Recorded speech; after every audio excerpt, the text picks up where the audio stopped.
When I'm happy, I knit. When I'm sad, I knit. But the lighting is coming from funny places, and my face might be half in shadow. Sorry. Be prepared to be stunned. 4 of her patterns that I find particularly gorgeous. Me, it's the first time I've kind of organized a knit along. I didn't realize how much admin would be involved. Not sure I'm going to do that again. And to select a winner, I have a little surprise for everyone. Hello, my name is Yewande. Welcome to Knitting the Blues. Thanks for stopping by here. If you're new to the space, welcome. Thank you for popping in, and I hope you like what you find.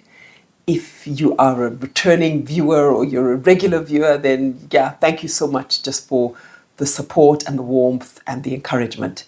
It's great to be here with you again today. I wanted to make this episode about 2 specific things. So we're going to be talking about an incredible new designer in South Africa. Her work has, I think she started publishing her patterns about 2 years ago now. So you may have heard of the Crafty Geo. She's also known as Eva Hancox. If this is a new name to you, be prepared to be stunned. The whole idea of today is we're going to go over 4 of her patterns that I find particularly gorgeous. And then the real excitement is that I have had the opportunity to actually meet with Eva Hancox and interview her and talk about her work and her design aesthetic and where it comes from and what inspires her. And I'll be bringing you that wonderful interview in next week's podcast. So stay tuned. But today is just to support, prime us, for the conversation with her and introduce us to her style and her incredible patterns. The other thing I'll be doing at the end of this video, anybody take part in the EveryBeret make along?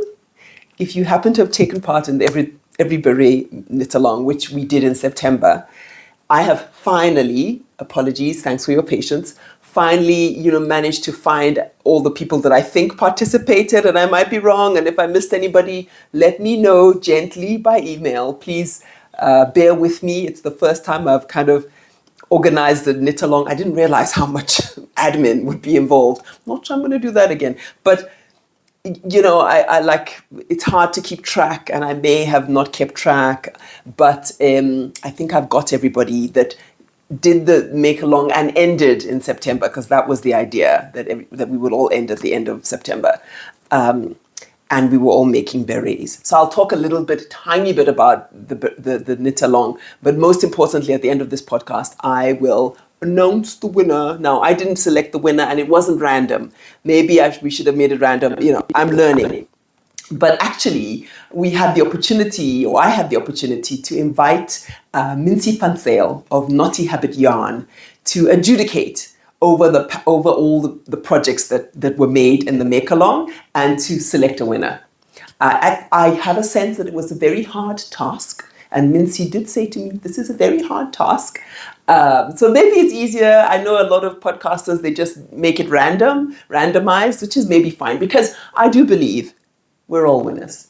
We're all winners, And because I believe we're all winners, and because it was a fairly intimate group of people that participated, quite a small number, I have a little surprise for everyone at the end of this podcast. So keep listening. Oh, I think I've put timestamps, so you can hurry along if you're not very good at waiting.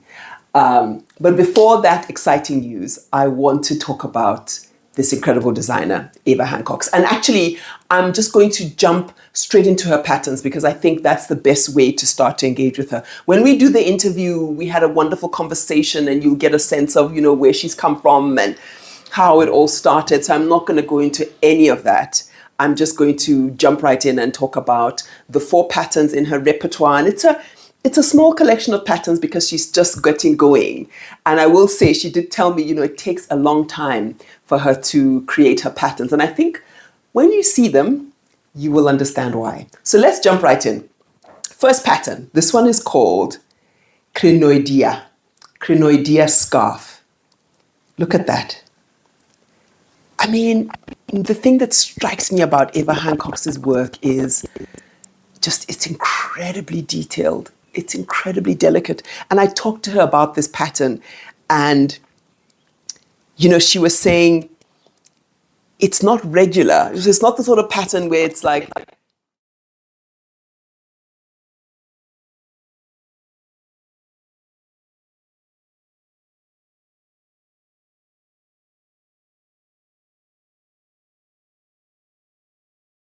so, okay, let me tell you a little bit about this from the Ravelry page.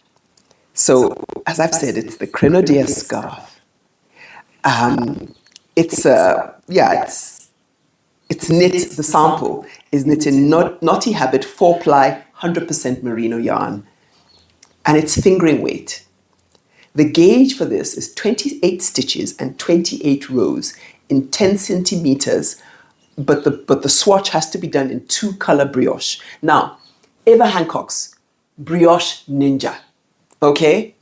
Brioche ninja. And I mean, look, I can barely spell brioche. I've never done it, let's just be clear. But she's, for me, really made a reputation for herself, particularly here in our community, for being absolutely skilled at brioche. And she gives brioche courses and things like that. So this is knit in a 3.5 millimeter needle or a US 4.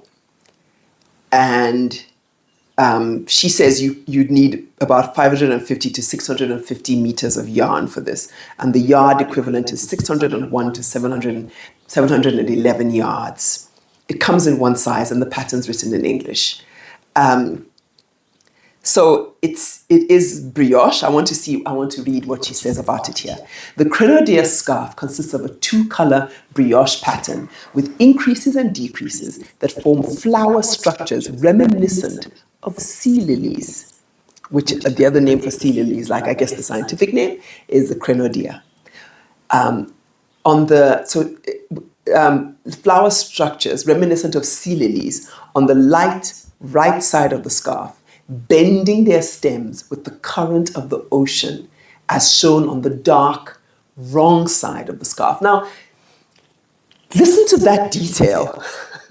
What is it to breathe life into that sort of design idea? I actually told her, like, she's an artist. In many ways, the sort of care and detail, there's something profoundly artistic about that. She writes up here and says, a basic introduction into brioche knitting is included and supported by tables and figures. That's really awesome. She says the construction of the scarf is asymmetrical and the pattern irregular. Hence, there are only written instructions and no pattern chart. The scarf is framed by a simple selvage edge, and all increases and decreases are only worked in the first of the 4-row brioche repeats. In the following 3 rows, the stitches are worked as they appear. She says it uses 1.5 skeins per color. This, I was saying to her, like, making her patterns is an experience. You sort of, if I think of Stephen West and those sort of people, like, I think it's similar. She's just a younger designer and maybe not as popular yet, but I feel like this is an experience. If you start making this pattern, this is an experience. And what I love when I asked her about her pattern writing, because many people say, oh, they don't like long patterns. And she said, no, she takes up space for her patterns. And she does, she said it proudly. She's like, no, it's, so what I get from that is she walks with you as you do this pattern. It's a bit intimidating, particularly for me who's never done brioche, but how beautiful is that? It looks very dainty. It looks like I should make it for some of, particular women in my life I would make it for. I almost feel like I don't know that I would wear that personally, but it just looks so dainty and regal. Look how that play of color, on either side, this idea that the pattern can sort of mimic the way those sea lilies would move like this.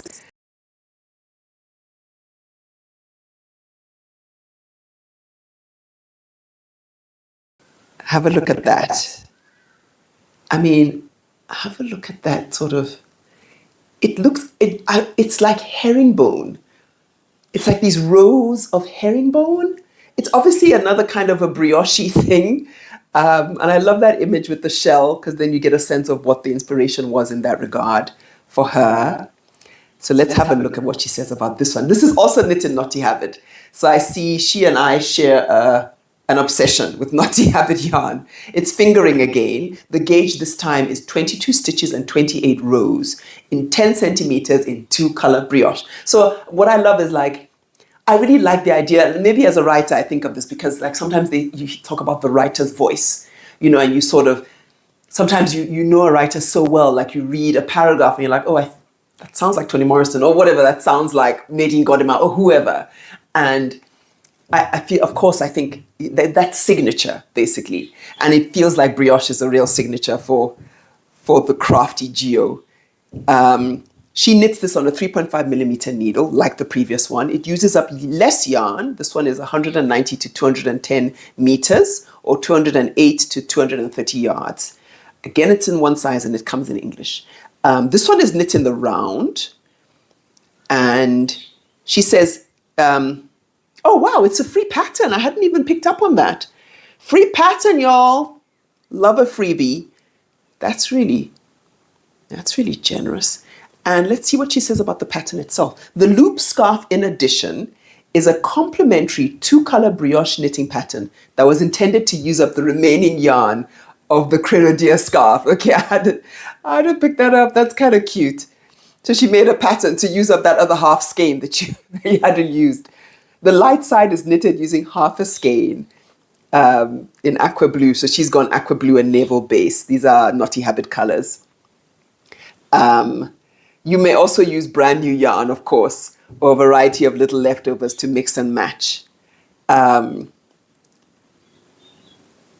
Yeah, she says, enjoy combining and using up your yarn scraps. So this is a great scrappy project, I imagine. This is a great scrappy project. I wanted to look at, so because she's fairly new, and I also wonder if people are a little bit intimidated by her designs. I find that there are not a lot of projects, at least on Ravelry. I think she does sell patterns somewhere else as well, on another platform. I will check whether she does so that you know, but she definitely sells on Ravelry as well. But there's one project which is lovely. It's a lovely project. This person knitted it with Malabrigo yarn Rios. And they used worsted, which is interesting. And I might actually just take a picture of that and include it up there. It's golden. They use like gold and black. And it's absolutely exquisite. This is really nice. It's it's one skein, 2 half skeins of 2 different colors. And it's free. What a lovely gift that might be for someone.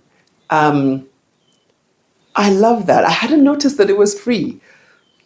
Okay, let's keep going. Let's keep going with this. The next one. This is absolutely exquisite. This is called the Crystal Lattice. Look at that. Look at that. So let's have a look at this pattern. It came out in 2023. I haven't been saying dates, but this one, I mean, she's been publishing now for 2 years. So in the last 2 years, now she told me it takes her 6 months sometimes to do a pattern. But when you look at this, or you look at Crinoidea, you understand, right?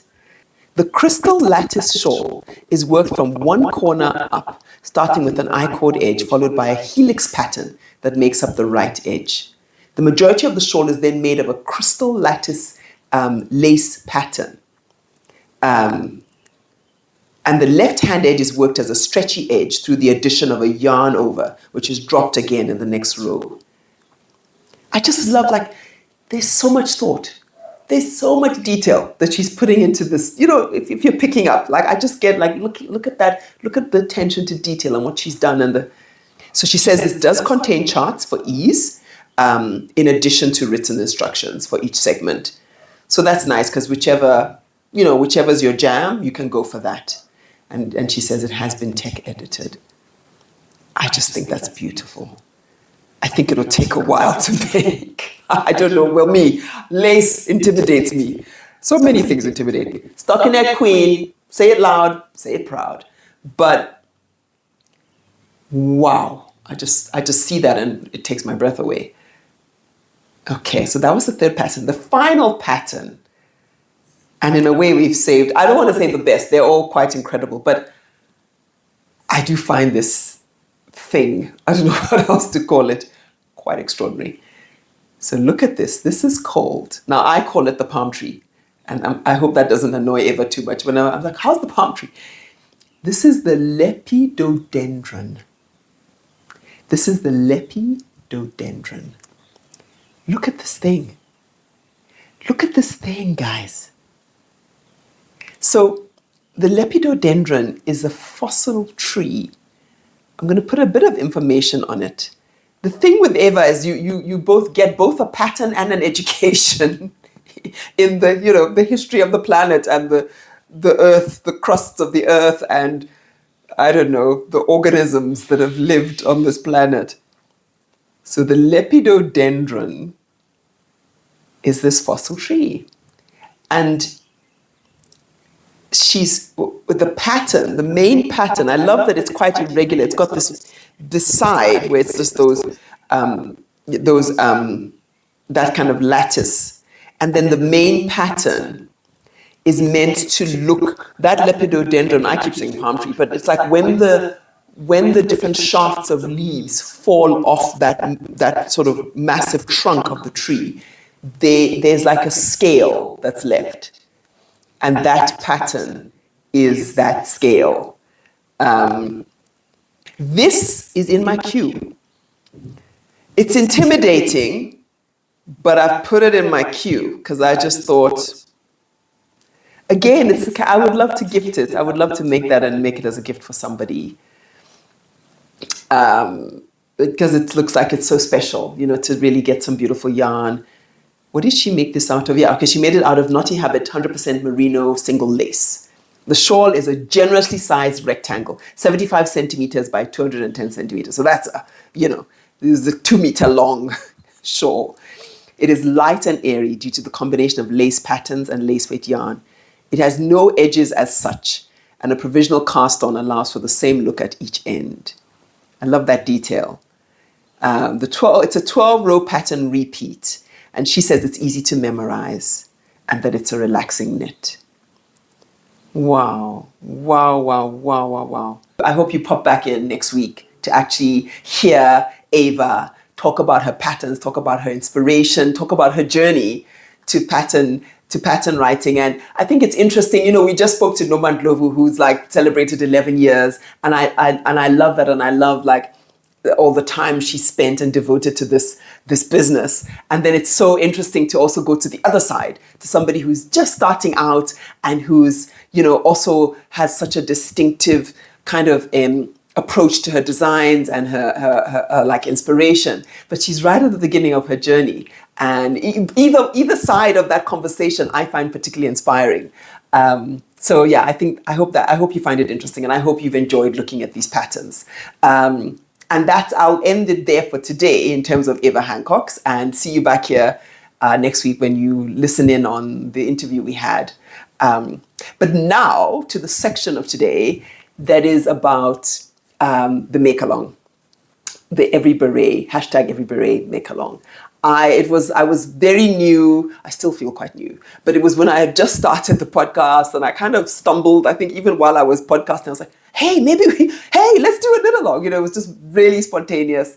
And I was excited to just connect with people and knit the same thing with people. And everybody was warm and people joined in. So I think firstly, I just want to say thank you to everybody who participated, or some of you wanted, even those who wanted to participate, but like many people were like, oh, like I've got so many things on my needles, or my queue is so long, and I would have done it, but no problem. I just appreciated, the enthusiasm and the interest. And to those of you who did go ahead and do it, some of you, maybe you're still working on your berets, maybe, whatever, it took a while to get going, so you were knitting it past the so-called deadline. Not a problem at all. I just want to say thank you. Now, I have my computer down here because I did want to talk specifically about those people that,